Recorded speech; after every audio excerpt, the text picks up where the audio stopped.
Hello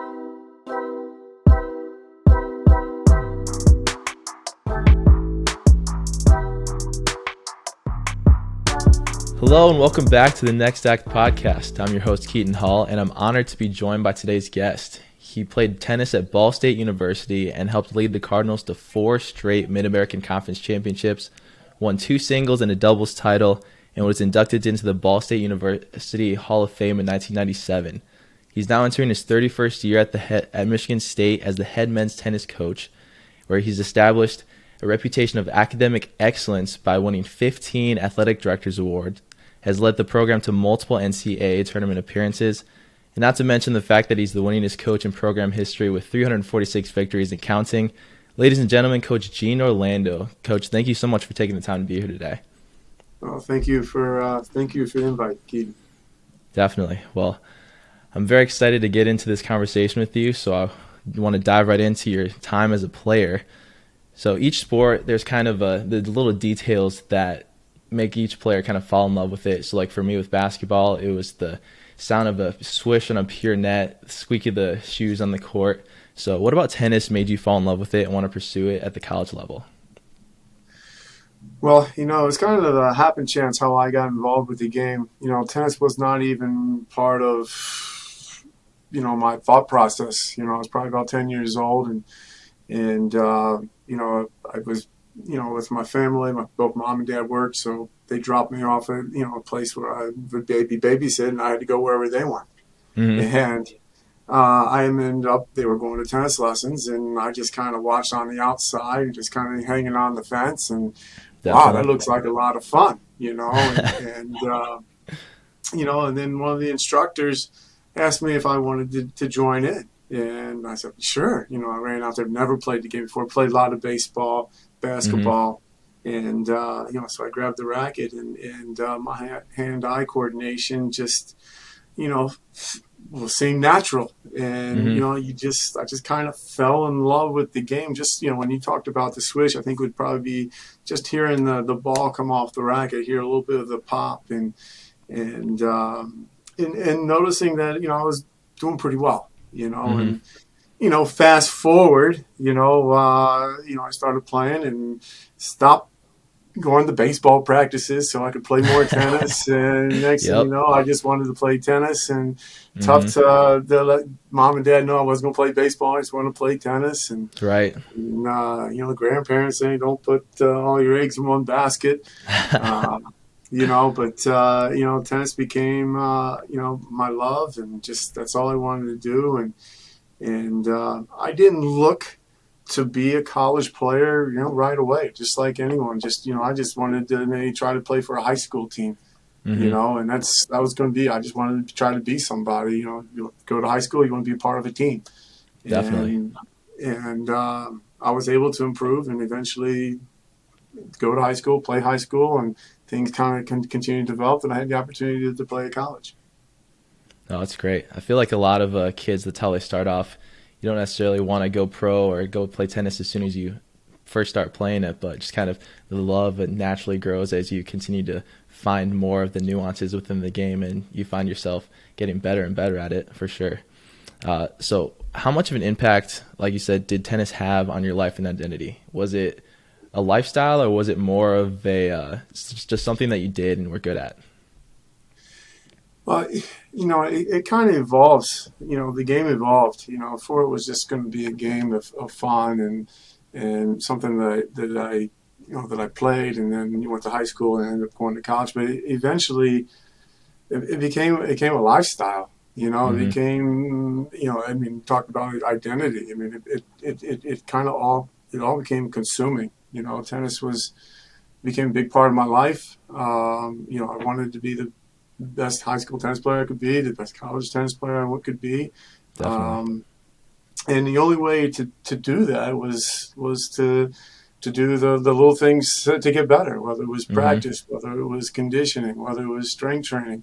I would wake up each day thinking, this is what I'm going to do. Mm-hmm. And I would do those things, first things in the day, so that I could enjoy the rest of the day and do some other things and be normal. But,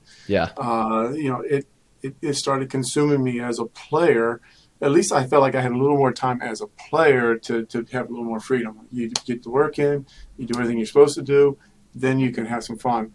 Hmm. Fast forward and now being a coach, I'll be honest, it's almost 24/7 Yeah. because you're not only worried about yourself. You're worried about Hmm. every single player that's on this team. Yeah. How they're doing academically, how they're doing athletically, how they're doing with their relationships, and then you throw in people that help your program, your assistant Hmm. coaches, your athletic trainers. Everyone's kind of intertwined, and we're as a coach responsible. Yeah. And it's hard now. I mean, obviously, it's a lifestyle. It consumes you, and it becomes your identity. And I don't know if that really answers your question, but Yeah, it definitely. becomes a lifestyle. Yeah, once you get to the college level, especially coaching, like the phrase "there is no off season," that's not just a cliche. That's literally there's a reason why that phrase is a thing, for sure. I definitely want to Yeah, come back to that later, but for sure. because there are a lot of good points there that I think we can dive into. But being able to win a conference championship at the Division 1 level is an impressive feat within itself, let alone 4 in a row. So, what do you think was a driving factor for that initial championship that was kind of a breakthrough? And then, what did you do to sustain that success over the next 3 years? As obviously the target on your back got bigger and bigger. Yeah, yeah. No, I really feel obviously we had some great players. We had a Hall of Fame coach. But prior to me arriving, a lot of the road work was done before. I mean, perhaps, they did a lot of work, and they did not win they didn't win the MAC championships, but they were close. Hmm. And probably like 2 years in a row where they were close. It was kind of a little more of a build up, and then fortunately when I arrived at the right time, they've already had the experience. Sure, I had my small part of it impact, but that championship, that first championship was probably won 2 years ago. Even though they Hmm. did not win, that experience that those guys, had learned from and carried forward and shared with me, really propelled us into winning that first MAC championship. And then we barely won it. We won it by 1 point. It was a team score. It wasn't like a dual match versus dual match. It was, Hmm. points won with each singles match, each doubles matches. We won by 1 point.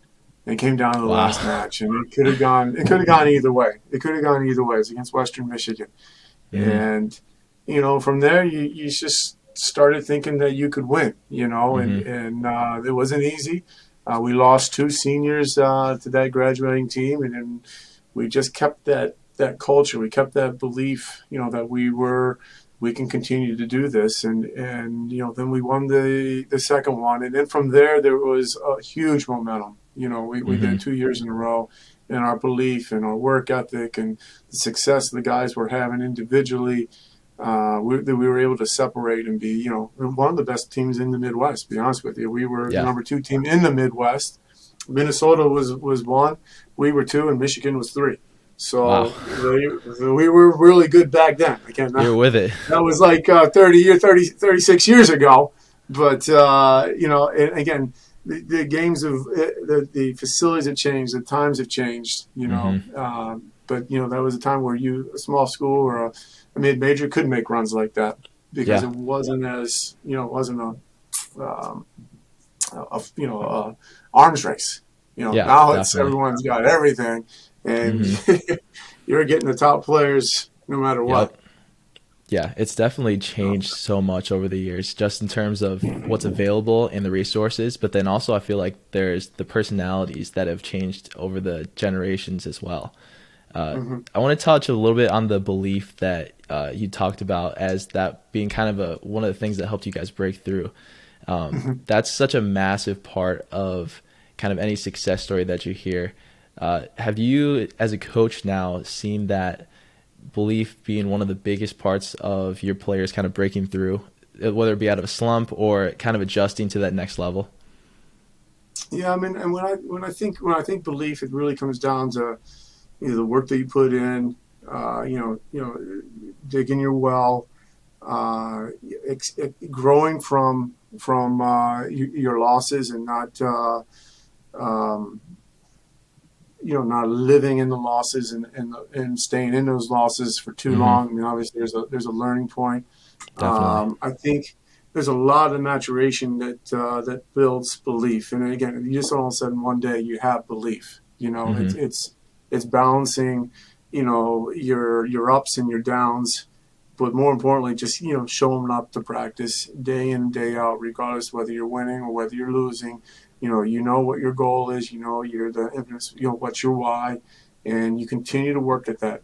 Sure, you're going to have some setbacks, but the more you just stay focused, staying on your mission, that's where you're going to build the belief. And if you do Mm-hmm. that day in and day out, you're going to be in a position where you can get that breakthrough win. But if you haven't done that work, you're not going to be in a Yeah. position to make that happen. And that's where that belief factor can, if you get that big win, all of a sudden it pushes you over the top. And Yeah. but if you don't do the work and you let a loss or someone say something you're not good enough, you allow that to affect you. You're never going to be there. But you got to have a purpose and a reason why you're working hard to get to that point and to build that belief. But it's built. Belief is built over time. It's not just doesn't just show up. Without a doubt. No, I love that. The confidence from preparation, you could say. Mm-hmm. It has to be there. In order to be confident in what you built, you got to know that you were there in that grind every single day in order to make that foundation strong, without a doubt. So, kind of going toward the transition period after you were done playing, in the kind of days, weeks, and months after your final match as a player, what kind of emotions and thoughts were going through your head? So, like, for example, with me, after my last game, after a few days off, it was nice to let my body kind of recover a little bit. But then Mm-hmm. after that, knowing that I didn't have another game as a player kind of hit me a lot harder than I thought it would. So what was kind of like going through your head in the final days after your match as a player? I mean, I tried to sell myself that or tell myself, that that I've given my all. I've done everything possible to make the most of my career. But there's no doubt there's a little bit of a lull. What am I Mm-hmm. going to do next? Sure, there's the opportunity to play pro. There's the opportunity to play more tournaments, and I was fortunate enough to have a GA position immediately after I finished my career at Ball State. So I was able to be aggressive and going in the fall. So I knew that.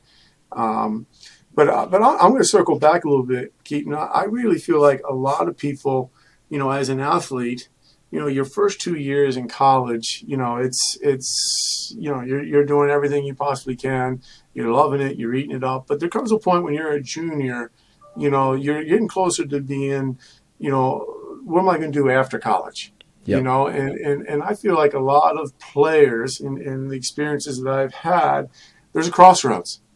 Mm-hmm. What are you going to do? What are you going to Yep. do? You're a junior. What am I going to do? And you start kind of thinking about it, Mm-hmm. and that's one of those hurdles that everyone has to get over. Yeah. Maybe at least some people their senior year, and they're supposed to have this great senior year. They Mm-hmm. start looking at what am I going to do?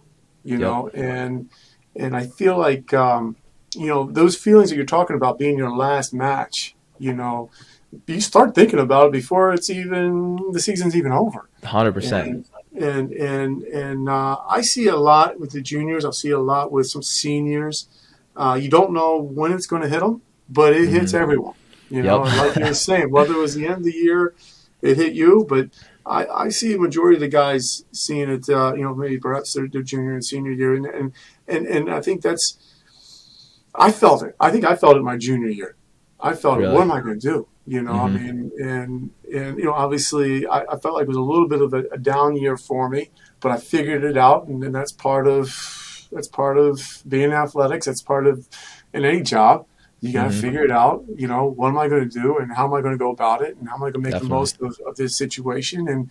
And I was able to get out of that and continue to grow and improve. But I really feel like. When I came down to my career, that I felt like I said, hey, I'm just going to give it everything I have. I'm going to Mm-hmm. empty the tank and feel good when I get to the point that I did everything I possibly could. I probably would have a few regrets that I did not try to go attempt to go pro. I Hmm. felt like my results in singles were too up and down. I wasn't consistent enough to play at that level. I thought doubles I would have a little more of opportunity, but I didn't have any seed money to get started, and I didn't Hmm. have everything connected to make that happen. And I had that nice little nest egg of going to grad school, and Right. that was the way I traveled, and it's worked out well. No regrets looking back. No, that's awesome. The having that closure at the end of your career and knowing that obviously there's a few things you wish you could go back and change, but that's natural with anybody. But having that closure, I feel like allows you to move on to the next stage of your life, which happened to be the GA position right after that. Mhm. Um, but yeah, that's absolutely awesome. So, And I will say though, I will say that it's a struggle period too. It's a bumpy oh, road, for and sure. wanting to it was a different avenue. I was close to the same age with the guys on the team. Hmm. I mean, you're figuring it out. You're Yep. figuring it out. Yeah.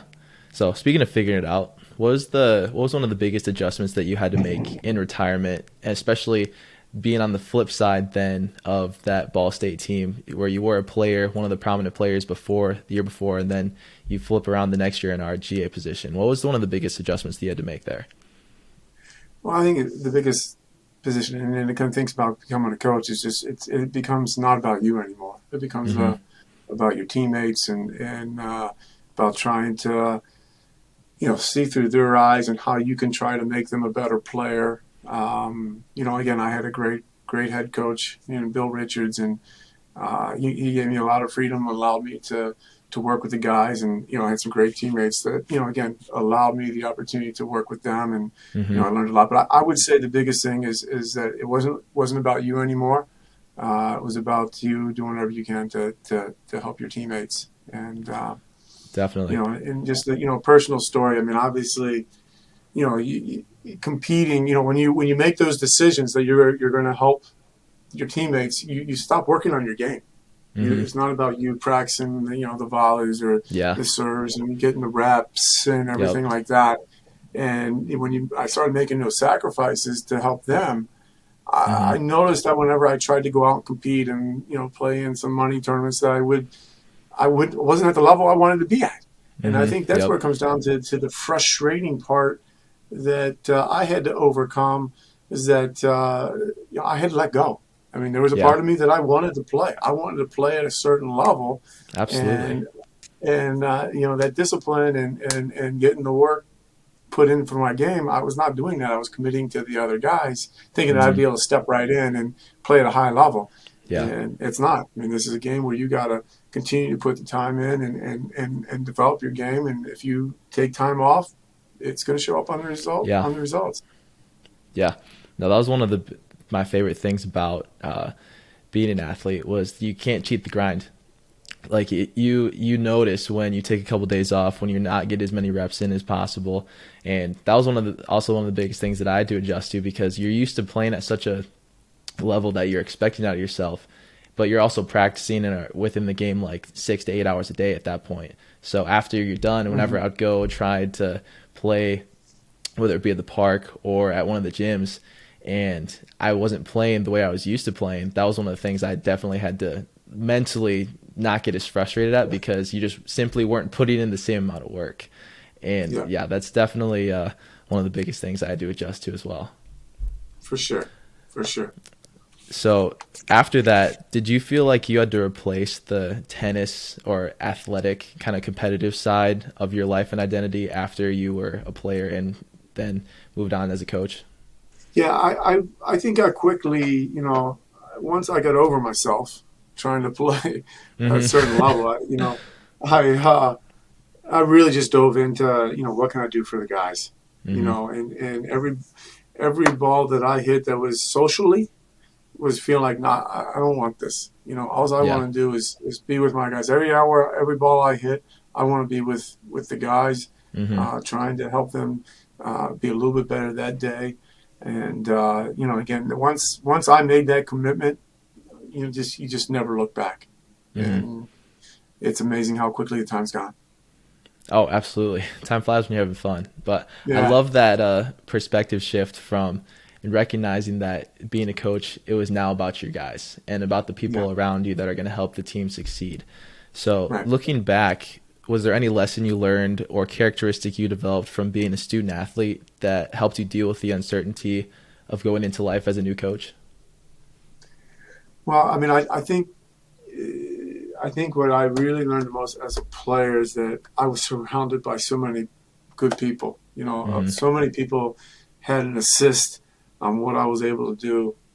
As a player. Hmm. Whether it was the equipment manager, whether it was the athletic trainer, whether it was the student academic advisor, Hmm. the head coaches, teammates, even opposing coaches. Even the Definitely. relationships that you build with competitiveness. Um, those are the things that I've, and again, kind of getting off track with your question here, but those are the little things that, that make a difference, um, with players and something that I wanted to really bring in, with our team, with Hmm. how I work with our players, that it's, you have a support staff. And I think Definitely. a lot of people, come in, kids can come in, anybody can come in and think, I'm going to do this on my own. I can do Hmm. this, Yep. and they have to let go of that Yep. because there's a lot of, there's a lot of roadblocks. A lot of Hmm. people are going to say that you're not good enough. You can't do this. Yep. You can't do that. But you got to listen to the people that are in your corner, that are on your team. And, and it's just, again, I'm the head coach, but you have a lot of coaches and you have to be open-minded and, Hmm. some guys, can take it. Some guys have to, get knocked down and realize, oh, this is what coach was talking about, Yep. and but that's life. That's life. Those are lessons that are learned, and great that guys learn from it. Um, but again, it takes a team. It takes a team. Hmm. If you want to reach the top, you're going to look back and say, wow, there are a lot of people who helped me get to this point, Yep. and you can't take that for granted. And you got to be thankful, and because you got to remember on the way up, because you're probably going to see them on the way down. Yep. So, Absolutely. Well, even that hopefully that answers your awareness. question. Yeah, definitely. No, just having, like you were touching on, that awareness that there's so many people that go into one person's seemingly success. Like there's so many things that have to happen and all the people and the sacrifices that kind of go into that team effort. And when I realized that as a captain that I couldn't just do it by myself and I had to rely on the people around us, that's when I feel like we bonded the most as a team, from everyone involved. And I'm sure you can attest to that. But that's when you find that bond. The teams that are the closest together often have the most success together, for sure.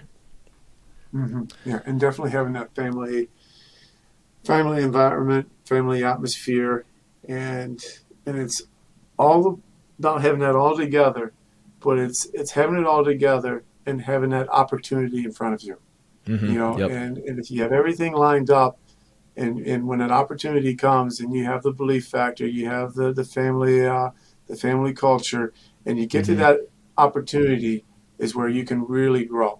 Yep. And maybe that seed comes out of the ground. Maybe it Hmm. doesn't. Right when you get to that point, the opportunity doesn't work out. But maybe the seed is being more fertilized. But it's keep on coming together, working together, and doing the right things. And when you get that opportunity over and over, one of these days you're going to really pop and really make that breakthrough. Yeah, definitely. No, I love that. Definitely love that. So, was there anything that was a part of your identity as a player that you wanted to emphasize as in your identity as a coach, like whether it be work ethic, mental toughness, your preparation, or your leadership? Was there anything specific that you wanted to carry over? I think it was just really, work ethic. Just doing everything you possibly can to be the best you can be. Continuing to get back up. If things don't go well, you bounce back. And we have a slogan here, and maybe I heard it from someone else, but it was BBA, and it's bounce back ability. Mm. And that's something that we say to our guys, whether they just lost a tough point. It's just you can't let it affect to the next point, and Yep. and you got to be strong in that next one. And the same way in any profession, you got to bounce back. Hey, you have a Hmm. setback. What are you going to do? Yep. You got to get back up and keep to the fight. And I would say that would probably be my biggest thing that I think that made a difference that I try to bring into coaching is this the work ethic. Keep working no matter what comes your way. If you keep working, good things are going to happen. Mm-hmm. No, I like that. That's something that you hear sometimes, but doesn't really register until you're actually in that situation where, oh, this is hard and I actually need to bounce back, but am I going to have the awareness to rely and remember on that BBA mentality, and so I can Mm-hmm. continue to improve instead of continuing on that negative trajectory, for sure. Mm-hmm. So this is your 31st year as the head coach at MSU, and you continue to build on your all-time winningest record for Spartan tennis. What's something that has helped you maintain the consistency needed to achieve that feat for that long? I would think it's been great to have some great assistant coaches. I mean, to keep the energy and have the ideas and keep you up with social media and all that kind Mm-hmm. of stuff. I mean, we've had some great ones. Um, I think the ability to have see the players grow and develop over a 4-year span Mm-hmm. it's invigorating to see them come in as a freshman, to see them leave as seniors, and then to see them be successful in college. I mean, For sure. successful in the work world. See Mm-hmm. them now have families, and seeing them do well. Off the court as well. But Mm-hmm. in the game of tennis and college athletics, you have a group of young men come in 2, 3 a year, and there's always not one year has ever been the same. You Mm-hmm. really don't. It's never boring. Yep. There's always surprises. Yep. Once you think you've seen it all, you're surprised. Wow, There's I no didn't see thing. that coming. And then you've seen it all. But it makes it exciting. You get to play against a whole bunch of a lot of different teams, and Mm-hmm. the makeup of different teams. Yep. Over the course of my career, it's been a lot of fun. The conference has continued to grow each year, and Mm-hmm. it's a great conference to be in. For sure. What's one of the biggest things you've had to adapt to over the years as 3 decades, both on the tennis side and then on the player side, kind of generationally, like the personalities that you see, but then also the changes within the sport of tennis as well? Yeah, I think the level and the number of players have really increased. There's a lot of good players. The influx of international players has grown a lot. Um, Recruiting continues to get faster and faster and faster. It seems like there's really no dead period. Mm-hmm. If you're not recruiting, you're behind.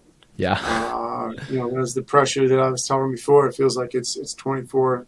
Mm-hmm. There's always something you can do, and recruiting's a big part of that. Definitely. Um, I think social media, the internet, Twitter, Instagram, all those things with recruiting is really kind of that was non-existent 20 years ago. Mm-hmm. Yep. And it was a lot. Recruiting was a little bit simpler. Not to say Mm-hmm. simpler, but you had your time, and this is how you went about it. But now There's a million different ways to do it. yeah, and a lot of players, and then a lot of with the internet now, and you're able to recruit across the world and really have a good pulse of what's out there and how Mm-hmm. good players are with the rating systems. And Yeah. so I think that's probably been a game changer. With recruiting, and again, it's now an international world recruiting. Mm-hmm. And I would say with the players, I know a lot of people say things are different, but I think at the end of the day, I still feel like the guys, if you know what their values are, Mm-hmm. the guys that are hungry, the guys that love the game, why are they playing the game? Those are questions you ask in the recruiting process, and you can figure out, who's going to be a good fit for your program. And I think you do have to do your diligence in recruiting, but you can get the right guys, and still keep the same culture you had maybe 20 years ago. Yeah. And people that are hungry, that are willing to work, have a chip on their shoulder, Mm-hmm. and they want to get better and they have something to prove. And Yeah, if they have that, those are the same qualities that made the players, 20 years ago good. absolutely. Those same qualities Mm-hmm. are making these players here right now. Yeah. Um, so It's those tried and true principles that will outlast time without a doubt. No, I like that. for Well, and then sure. I feel like your guys' kind of mantra of the BBA is very kind of related to adaptability, because whenever something new happens and some adversity hits that you aren't necessarily haven't seen before, then that bounce back is just something natural that allows you to look for the next solution and not get hung up on that one problem. So Yeah. that makes sense for sure, connecting that. So I think it's safe to say that everyone wants to be successful in their life to a varying degree, and you also see it here that you have to work hard. But sometimes it's hard to define what success and hard work look like at different stages of our lives. So how much did your definition of hard work and success change when you transitioned to being a coach? You know, Good question. Over the 30 years, obviously winning that's what we're here for. We want to try to, we want to be successful. Mm-hmm. I feel like it's, if you do the work, you put the time in, you do things the right way, you will be, set up for hopefully success. And, Mm-hmm. but your opponents, your competition, has the same mantra as well. Yep. And it's going to come down to, who's going to be, the stronger player mentally, and game wise as well. Who's going to win? But I would, obviously, I think over time, obviously that's what we're here for. But I've also, believed it's, you're going to win your share of matches, Mm-hmm. and you're going to lose your share of matches. Yep. There's only been one national champion. Yep. But but growing and learning, through those matches and really have the growth for your guys to be ready for the next match can also be a win as well. Mm-hmm. And then you get ready and prepare for the next match. And obviously you want to win more than you lose. And I think that's the business. It feels good. Um, but I think, as I'm, getting into the back end of my career, the biggest win now for me is actually seeing the growth of the guys and, how much they've improved with their game, but improved as men, improved as, students, and be able to have the success, after college. Mm-hmm. That to me, that's another win. I mean, sure, you have wins and losses, but you have wins on how they develop as a man, and wins is how they develop and giving back into the community. Then they have wins of how they give back to their family. There's wins all over the place, but when I first got in, it was about wins and losses, and Mm-hmm. and measured. Okay, was it a successful year? Was it not a successful year? And you beat yourself up. Well, next year I'm going to do this. I'm going to do this. But now that I've been over here with more than 3 decades, I've seen that there's been more success than just the actual winning and losing that shows up in the sports page. Mm-hmm. No, without a doubt. I like the how you touched on seeing your guys grow and develop, counting that as a win. Like you hear it in sports a lot. Like moral victories are great, but we want W's. But then, like you said, initially, you thought the initial breakthrough in the MAC championships at Ball State were won in the 2 years before, with the guys being right on the cuffs, Right. having that development. So I feel like that's just a testament to your wins with the guys right there. As long as you can continue to recognize and build on that, then more victories like that are absolutely a win to be counted. For So sure. you earned the MAC Scholar of the Year your senior year at Ball State, and a major part of your success as a coach is the consistent excellence of your athletes off the court and in the classroom. So do you think your experience of attaining that level of success as a student athlete has shaped how you coach your guys now? Yeah, I try to preach to the guys, preach to the guys, hey, you want to make sure you communicate with your professors, sit in the front row. So, develop relationships with your professors. They're here to support you. Going back to what we talked about before, there's a lot of people here. It's about you taking advantage of your support staff. But, more importantly, if you can have success in the classroom, you're going to be able to come to practice and have, a peace of mind, knowing that you can go all out and compete, and you don't and just focus on your game. But if you're not having that success in the classroom, or you skip a class or you get behind in a project, next thing you know, you're carrying that on your back, walking into practice, and you're not going to be able to play your best tennis, and practices go down, and matches start going down, and you still have the issues with academics, and again, it's not easy. It's not easy. Definitely but not. I try to keep track of our guys, meet with our academic advisor at least twice a week. We go through each player, and we have it mapped out, and I have the players map it out, what classes, what tests, when the tests are, when the quizzes are. So I kind of have an idea of what's going down. So if a player's coming in a little cockeyed, I can say, okay, how things going, how things going, and, and I can tell now I've been doing this for a long time.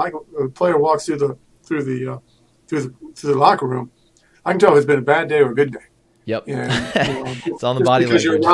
You're around them so much, and you can their vibe, and but it's some of them will again be hard headed. Oh, coach, I'm fine. Eventually, I'll break them down. It's okay, coach. All right, you can tell.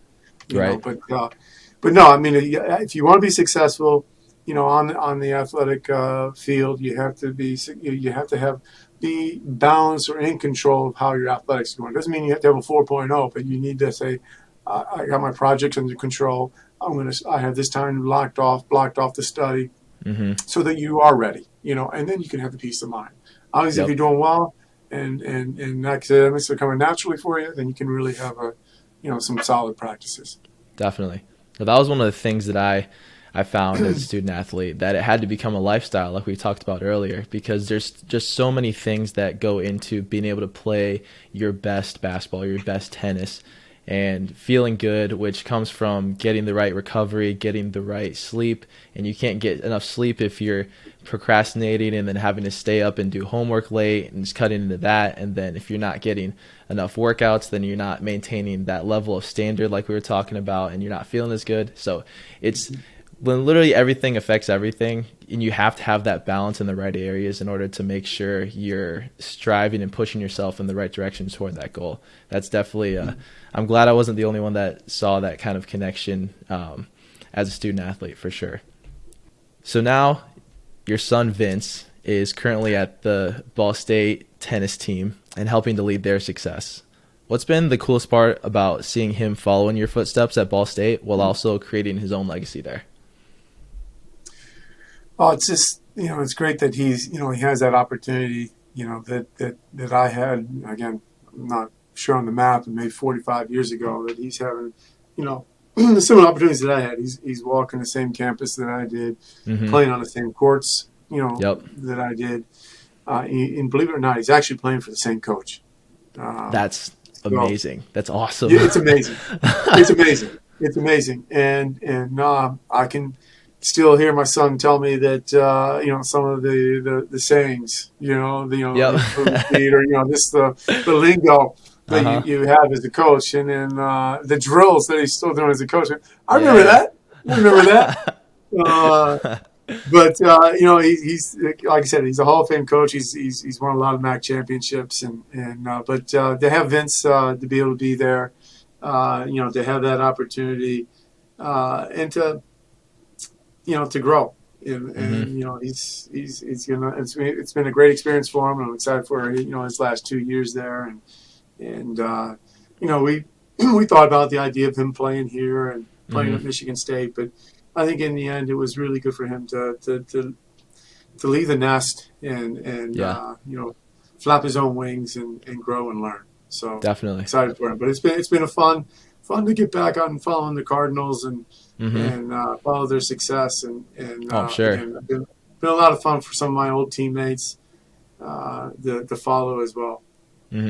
No, definitely. That's so cool. I think I knew that the same coach was there, but I had forgotten. So that's so cool to be able to have those kind of dinner table conversations with each other and like recognize, no, he still says Yeah. this and he still does that. Like that's Well, so yeah. cool. That's so Yeah, cool. yeah. We'll still randomly, have coaches calls, and Coach Rich and I will talk, coaching stuff. We'll Hmm. maybe do a scouting report against another team. Hey, I played them 2 weeks ago, and Uh-huh. and stuff like that. So, yeah, it's a lot of fun. It's been a No, lot that's of fun. awesome. That's awesome. So, kind of knowing what you know now, what's something that you would go back and tell yourself as you came to the end of your playing career, about to go into a new phase of life as a coach? I think the biggest thing is starting off young. You take things pretty serious, and obviously you want to be successful. You want to prove yourself, and you put a lot of pressure on winning. Hmm. And and you want to do things the right way. But I would say, and I guess I kind of told this to my guys as well. And when you're in your 20s, you get your college degree. If you're like I've done all this work, I need to prove myself, and I felt Hmm. like I was the same way. Yeah. I got my first job, and I wanted to prove myself, and felt like I had to prove myself. And if I wasn't, getting the results I wanted, I was kind of beating myself up. Hmm. And Yeah. and a lot of things that I said is, but you know what? When you turn 30, I felt like no one really cares. No one cares how I Yeah. do now, 25, 26, Uh-huh. 27. How, they're not looking at my win-loss record, Hmm. but to me, and I think with the audience here is this, hey, you work so hard to get this college degree, and you're told, hey, you got to do this, you got to do that. Keep doing what you've been doing and do things the right way and work hard. Hmm. But if things don't go the way you think they should or aren't going the way you want them to go, don't beat yourself up. Yeah. And hey, I'm going to keep doing the right things, and things are going to get my breakthrough. But I felt in the 20s, I really kind of like, I felt like I needed to do this, I needed to do that. And sure, we had Hmm. some success, but you always want more, right? Exactly. I kind of, I still, you still, it's hard to let go. It's still hard to let go. And Hmm. I think another thing I would probably say, I try to hold on to, enjoy the wins a little bit more longer, Yeah. and let go of the losses, real quick. Hmm. Because Yeah. sometimes the losses can sting, and and then you talked about the BBA, and that probably came about because of that. But Yeah. gee whiz, if you get that first win, it feels good, but you're on to the next one. You're on Yep. to the next match. You Yep. didn't really get to enjoy it.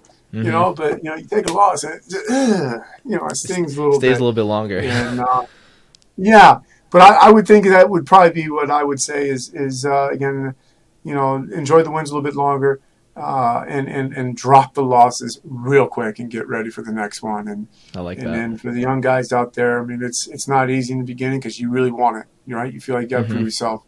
Hey, you just got to prove yourself. Don't worry about trying to prove it to others. Just keep doing what you were doing, and you're going to be successful. No, I like that a lot. Definitely like that a lot. It's very hard to realize and remember and actually apply in some moments, but it's definitely great advice to actually live by for sure. So, as we kind of wrap things up, I want to take a second to acknowledge you, both for the relationship that you've had with me over the years. You always took the time to talk to me about the recruiting process, kind of growing up as I was Oh, trying to figure it out, both as a homeschooled kid, but then also as I transferred to Williamston and that whole process. And you always showed genuine care every time we talked by bringing up something I had done recently, which went meant way more than I'm sure it probably felt like to you at the time. But and then finally, for the achievement of maintaining the head coach position at a university with the athletic standard like MSU. As a Michigan fan, that's hard to say, but MSU does have a very high athletic standard. So being in that position longer than some iconic names like Tom Izzo and Susie Merchant is no small accomplishment, but I feel like it doesn't get recognized enough. So just want to acknowledge you for that. thank you, thank you. But are there any social media plug that you want to plug or any causes that you're associated with? Uh, I'm really not the Instagram social media guy that my sister would be. If he was here, he would tell you what it is. But I have those guys kind of run that show. But um, no, just support MSU tennis, support your local tennis programs. Tennis is a great sport. It helped me.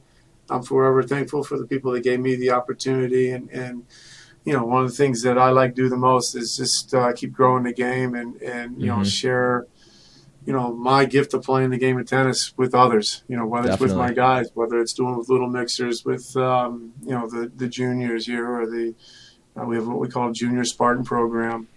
Hmm. We do a lot of mixers and just, whether it's with adults, just trying to grow the game. And if we grow the game, then it will obviously help our program here locally. But grow Definitely. the game. Grow it. Yeah. It's something that I've picked up with some of my roommates over the past year, and it is way harder than I had initially thought. But it's a lot more Yeah. fun than I initially thought too. So definitely keep growing the game of tennis. I like that. Yeah. So final two questions that I have that I like to ask every single guest. The first one is, what does a life well lived mean to you? A life well lived to me. And again, you make a lot of sacrifices as a coach. You give up a lot, and you think you're doing it for the right way. I'm just being very honest. Like this, you raise a family, but I Hmm. missed a lot of soccer games. I missed a lot of Yeah. basketball games with traveling. Um, but try to, and we're all in different spots in different professions. Just try to make the most of every time you have, with your family, and and to try to make a difference. Because obviously there's just your family, but you have your community, you have other parts that are extensions of your family. And my biggest thing is just trying to make a difference in whatever way you can. Um, and that's, to me, if you can make a difference in one person's life, it's a life well lived. And that's Hmm. been my motto: is make a difference. I like that. And then that impact, you have no idea how far that's going to reach. And Right. that's just For sure. such great perspective to have, without a doubt. Yeah. So the last one is, how do you want to be remembered? And to give that a little context, that can be with the people that you're closest with. That can be with people that you come in contact with every day. That can be with someone that you meet Mhm. once and then never see again. But how do you want to be remembered? I would say, someone that cared, that was hardworking, that looked out for the benefit of others, and try to create opportunities, for others to see them grow as they continue to walk through life. It Hmm. doesn't matter who that person might be. It might be them just walking through the door. If I can just make a little bit of a difference, that's my motto. I mean, everyone's important. Doesn't matter who they are, where they are, what they do. They're important to me, and I try to make them feel important. And I hope they would feel that. Definitely. I love that.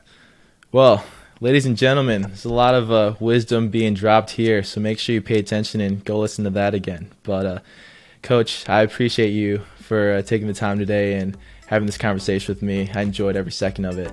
But All right. until next time, let's make sure the best is still yet to come. We'll see you next time. Thank you.